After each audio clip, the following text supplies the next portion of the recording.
السلام علیکم دوستو آج کا واقعہ ایک مرد اور عورت کے بارے میں ہے۔ دوستو اصل میں ہوا یہ تھا کہ مرد اس وقت جہاد میں جانے لگا جب عورت کے پیٹ میں بچہ تھا۔ پھر اس کے بعد مرد جہاد سے 27 سال کے بعد لوٹا۔ تو دوستو عورت نے اس دوران ایسا کام کیا جس کو سن کر آپ حیران ہو جاؤ گے، اور آج کل کی عورتیں اس طرح کام کرنے کی بات تو دور سوچ بھی نہیں سکتی ہے۔ تو دوستو ویڈیو کو شروع کرنے سے پہلے میری آپ سے ایک چھوٹی سی گزارش ہے کہ اگر ابھی تک آپ نے ہمارے چینل کو سبسکرائب نہیں کیا ہے تو چینل کو ضرور سبسکرائب کر لے تاکہ اس طرح کی ویڈیوز سب سے پہلے آپ کے پاس پہنچ جائے۔ چلیے دوستو آج کی ویڈیو کو شروع کرتے ہیں۔ دوستو کہا جاتا ہے کہ فروخ بنو امیہ کے دور حکومت میں خراسان جانے والی فوج کے ساتھ غازی بن کر روانہ ہوئے تو ان کی حالیہ حاملہ تھی۔ انہوں نے اپنی بیوی کے پاس 30,000 دینار چھوڑے اور جہاد پر روانہ ہو گئے۔ اس کے بعد 27 سال کے طویل عرصے کے بعد وہ مدینہ واپس لوٹے تو اپنے گھوڑے پر سوار تھے اور ان کے ہاتھ میں ایک نیزہ تھا۔ گھر کے پاس پہنچ کر وہ اپنے گھوڑے پر سے اترے اور ہاتھ میں نیزہ سنبھال کر بڑے ہی تھے کہ ان کے بیٹے ربیعہ گھر سے باہر نکلے اور بولے، اے دشمن خدا، کیا میرے گھر پر حملہ کرنا چاہتا ہے؟ تو انہوں نے جواب دیا، نہیں، اور بولے، بلکہ اے دشمن خدا، تو نے میرے گھر کی حرمت کو پامال کیا ہے۔ اور یہ کہہ کر دونوں آپس میں گتم گتا ہو گئے۔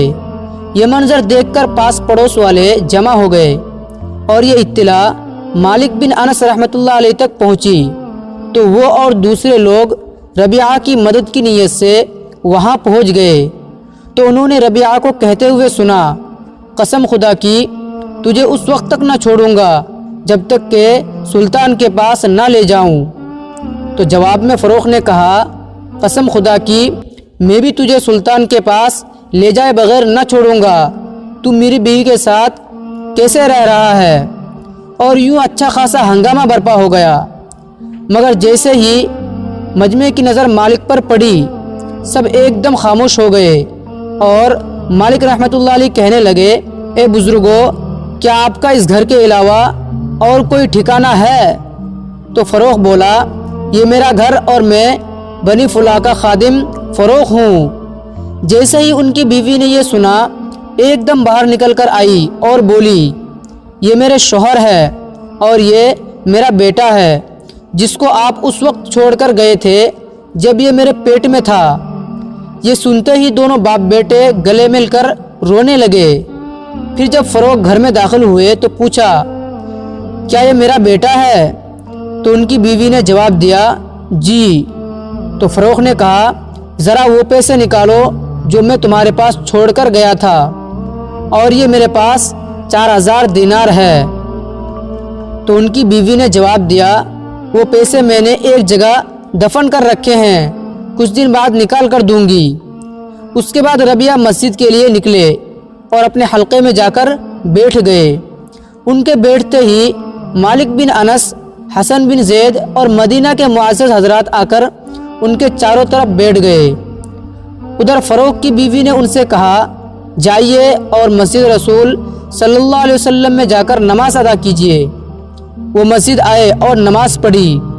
نماز سے فارغ ہونے کے بعد ان کی نظر ایک حلقے پر پڑی جہاں بہت سے لوگ جمع تھے۔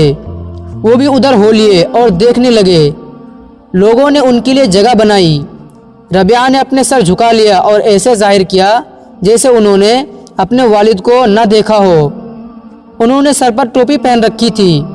ان کے والد کو ان پر شک گزرا تو انہوں نے کسی سے پوچھا کہ یہ آدمی کون ہے؟ تو جواب ملا، یہ ربیعہ بن ابی عبداللہ ہے۔ تو ان کے والد بولے، اللہ تعالیٰ نے میرے بیٹے کو بڑا بلند مقام عطا فرمایا ہے۔